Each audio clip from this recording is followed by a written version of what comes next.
naglalakbay si Archduke Franz Ferdinand at ang asawa niyang si Sophie sa Sarajevo, Bosnia.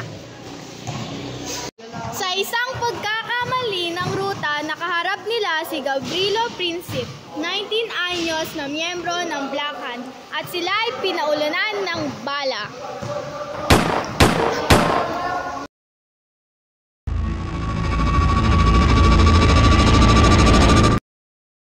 Dahil sa pangyayaring ito, nagalit ang Austria-Hungary sa Serbia at nais nila itong pabagsakin, ngunit sila ay nag-aalinlangan. Dahil dito nagbigay si Kaiser Wilhelm II ng blank check Austria-Hungary para magbigay ng suporta sa kanila. 23, 1914, nagbigay ang Austria-Hungary ng ultimatum sa Serbia na tanggapin ang lahat ng kahilingan sa loob ng 48 oras. Hulyo 28, 1914, nang ideklara ng Austria-Hungary ang digmaan laban sa Serbia at dito na nagsimula ang World War I. Kumilos ang Russia upang ipagtanggol ang Serbia. Kasunod nito ang pagdeklara ng digmaan ng mga Germany laban sa Russia at maging sa France.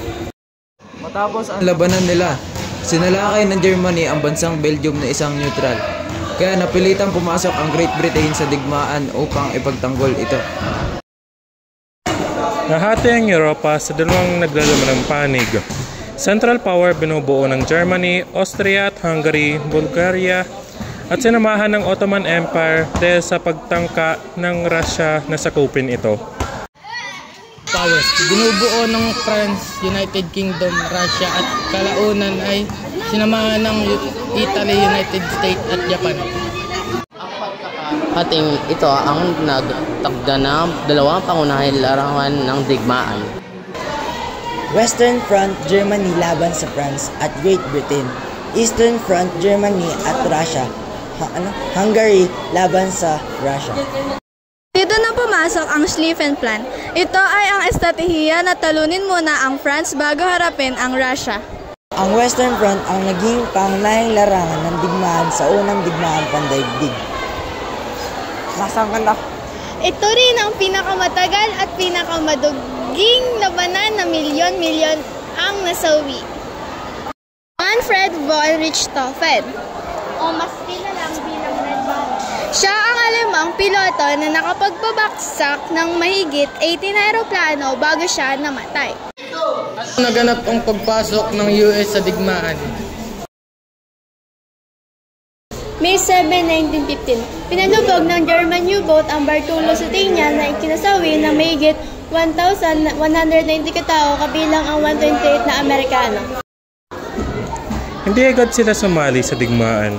Ngunit dahil sa lihim na mensahe na pinadala gamit ang Zimmermann telegram ng Germany na hinikayat ang Mexico na sa lakayan ng US, ay nagdeklara ng digmaan ng Estados Unidos laban sa Germany. Dahil sa pangyayaring ito, marami na apektuhan.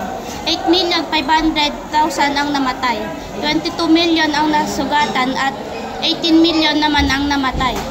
Dahil sa gutom, sakit at hirap, $200 bilyong naman ang nagastos sa digmaan.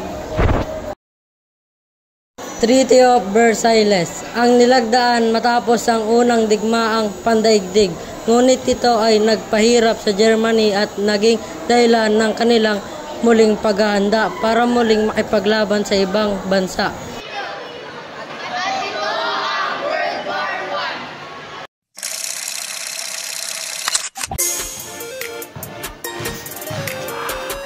Dahil sa pangyayaring ito, Dito nagbigay ng si Kaiser Wilhelm II ng blank check sa Austria. yun lang. Nahati ang Europa sa dalawang naglalaban ng panig. Now watch me whip, whip, watch me, nay, nay, nay. Now watch me, ooh, watch me, ooh, watch me, watch me, ooh.